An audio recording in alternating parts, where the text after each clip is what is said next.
Hello,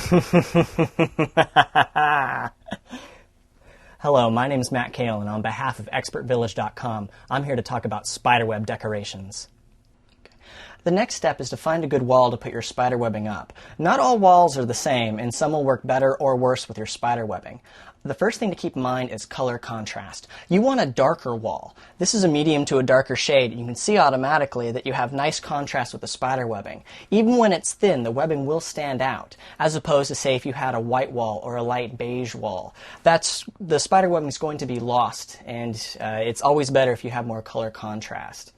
Another thing to think about is how smooth the wall is. This wall is relatively smooth. If you have a rougher texture on the wall, say concrete, the tape may not adhere nearly as well to the wall as it would if you had like a nice painted surface, or even better yet, more of a semi-gloss.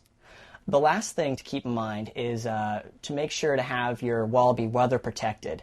You can do exterior walls, but if they're exposed to the elements, wind, rain, probably not going to be a lot of people out there watching the spiderwebs anyway, and it's going to be really hard to keep the tape sticking. Even interior walls, if you're, say, down in a basement, if you have damp walls, the spiderwebbing is not going to adhere very well.